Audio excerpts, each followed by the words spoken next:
Hey folks, welcome back to the channel, the Evil Dungeon Master channel here on YouTube. Hopefully you're doing well out there. I know I am. Today I'm here sitting at the desk table, whatever you want to call it, to talk about another book here in the Palladium repertoire that I have. I have lots of Palladium books, so we're going to be going over a lot of things that I have not seen people do or, even talked about. Today, we're going to be talking a little bit about Robotech and the little manga book that they came out with, the Shadow Chronicles role-playing game, an attempt when they tried to reboot Robotech Palladium. The funny thing was the gimmick on this was how it was a manga size and it was supposed to stand out, but reading it wasn't very fun, if you could see here. You know what? They tried.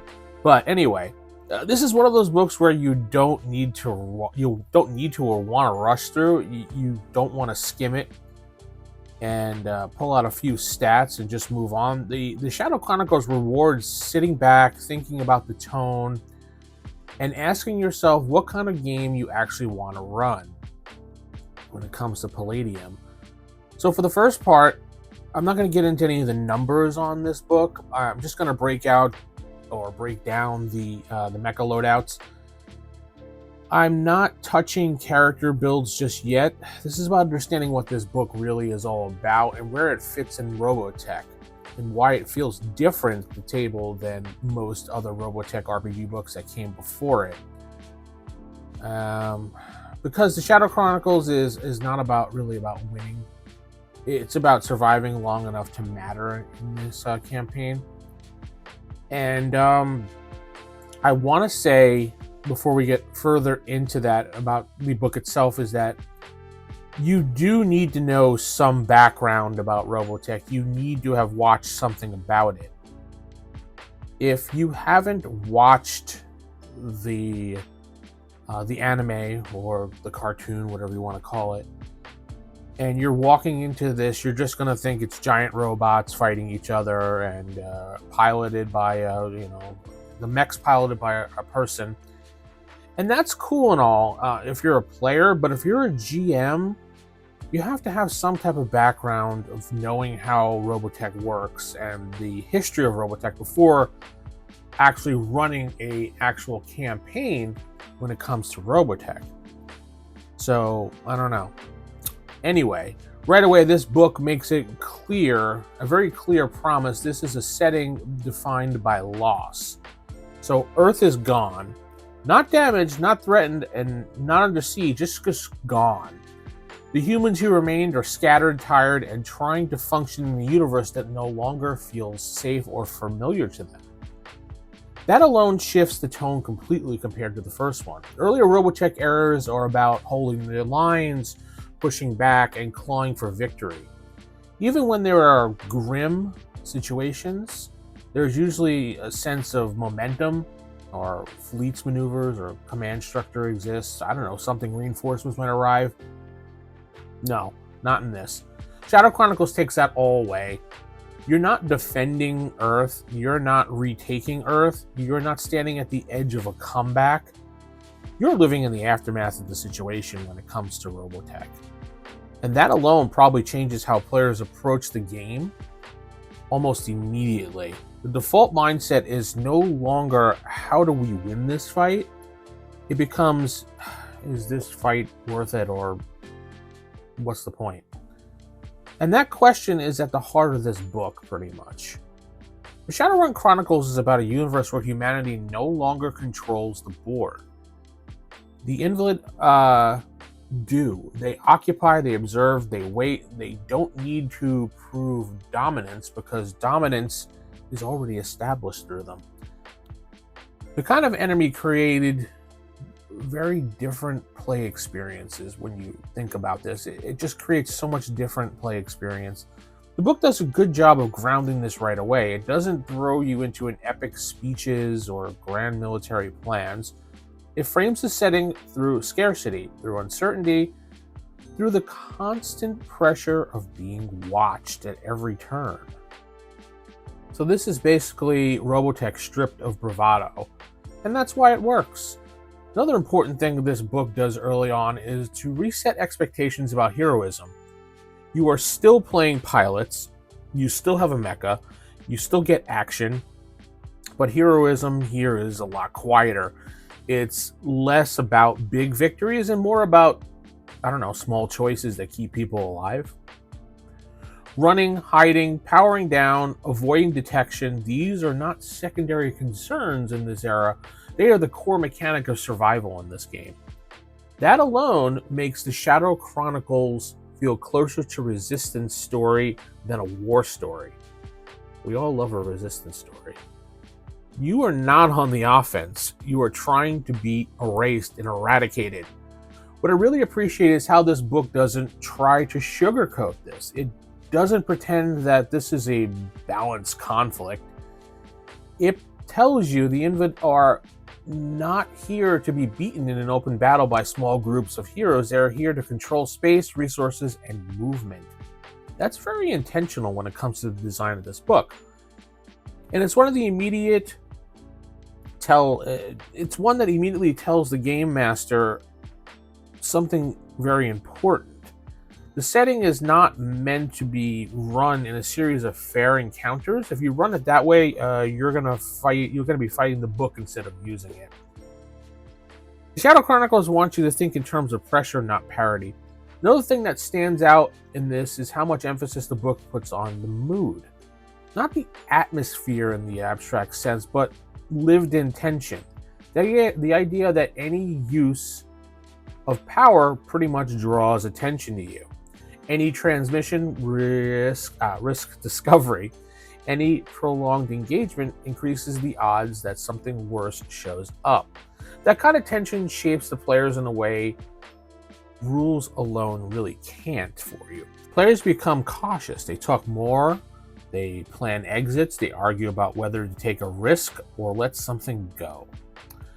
That's really not accidental. The book is designed to create those type of conversations when it comes to role-playing. One of the smartest moves here is how the setting reframes technology. In earlier Robotech eras, technology is solution. Better mech, better weapons, better tactics. In the Shadow Chronicles, technology is a liability at this point. Power signatures matter, sensors matter, visibility matters. The more capable you are, the more visible you become. The inverse is huge. It flips decades of player instinct on its head. Suddenly, powering down feels like the right thing to do. Hiding feels heroic. Not firing feels like a little victory.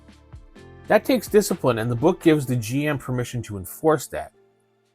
Another thing worth pointing out is how the book positions humanity socially. There is no unified front, no single command structure that fixes the problem for you.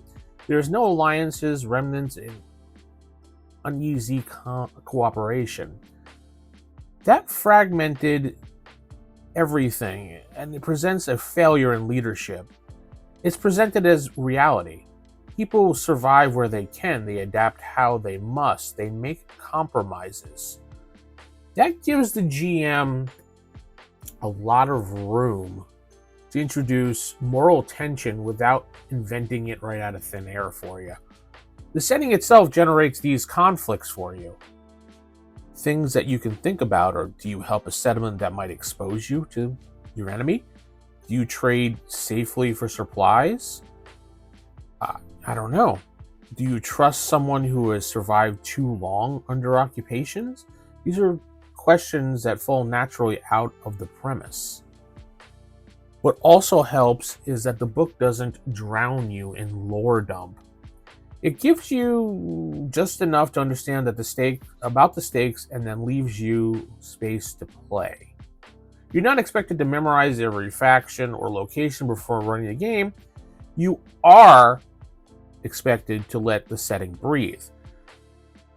Like I was saying earlier, that you probably should have some background in watching the anime or the cartoon or reading some of the manga when it comes to Robotech, to have some type of background when going into this game.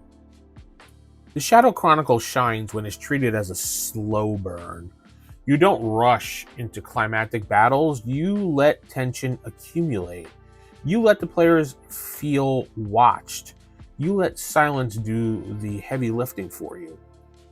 From the GM perspective, this book is less about scripting arcs and more about managing pressure. How visible are the characters? How much attention have they drawn? How safe is the area they're in right now?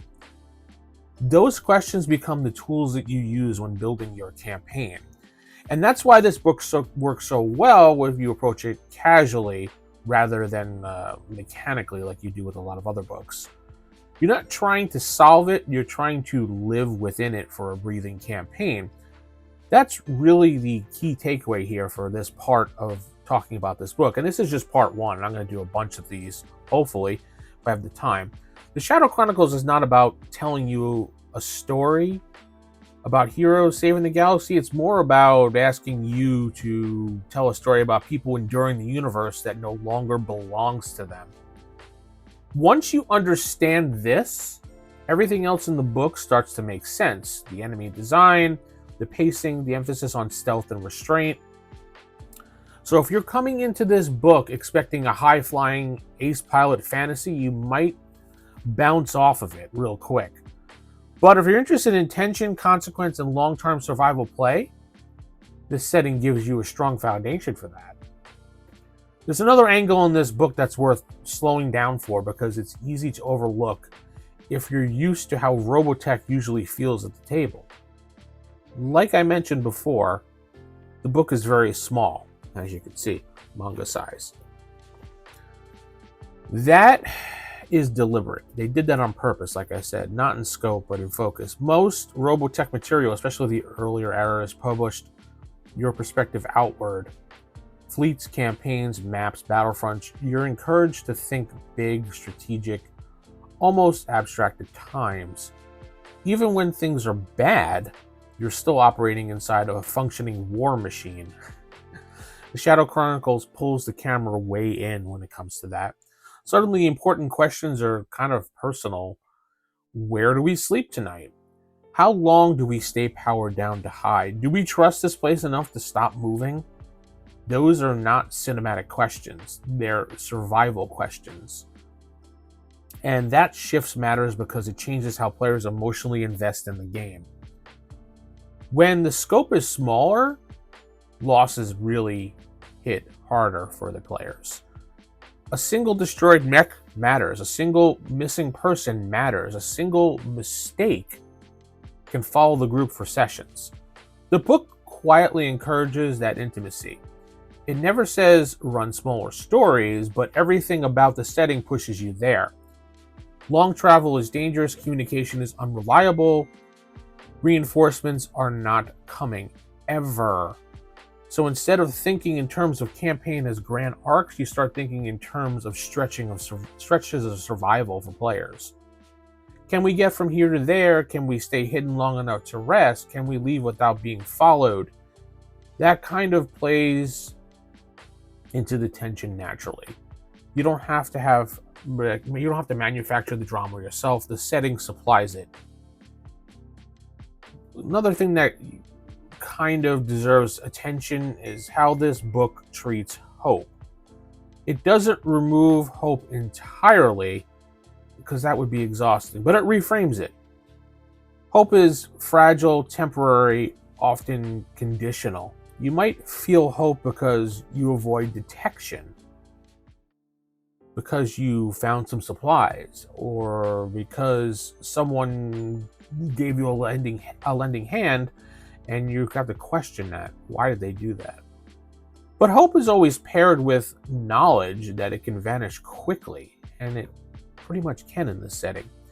And that really is important because it keeps players emotionally engaged without letting them get complacent. There's a difference between despair and uncertainty. The Shadow Chronicles lives in uncertainty. You don't know how long your safety will last. That not knowing is where a lot of the tension will live for you in this campaign. Another thing I really like is how this book implicitly encourages restraint at the table. Not just mechanically, but socially. This is not a setting that rewards spotlight hogging. Lone wolf behavior is very dangerous in this game. Drawing attention puts everyone at risk. Decisions affect the entire group in a whole. This tends to push players more towards collaborative play without the GM ever having to say, "Work together!"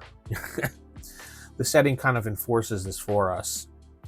And when players buy into that, the table energy kind of changes for you. The conversation slows down. Planning becomes collective. Victories feel shared and earned. That's a subtle but powerful effect. It's also worth talking about how this book handles time. Earlier Robotech material often feels urgent and in a forward-moving way. There's always a battle coming, a mission to complete, a timeline to beat. The Shadow Chronicles treats time as pressure instead of countdown. Nothing explodes if you wait an extra 5 minutes, but waiting too long makes things worse. The longer you stay somewhere, the likelihood you'll be noticed by something or someone. The more you act, the more visible you become to your enemy. Time becomes something you manage and not really a race. So let's end this right here. Next time we'll talk about the invalid themselves, not their stats, so to speak, their mindset, their presence, and why they feel oppressive without constantly being on the screen. Because understanding the enemy's patience is just as important as understanding their firepower. So tell me what you think in the comments. With that said, I'm going to head out. Keep original, keep it old school. Good night, and God bless everybody.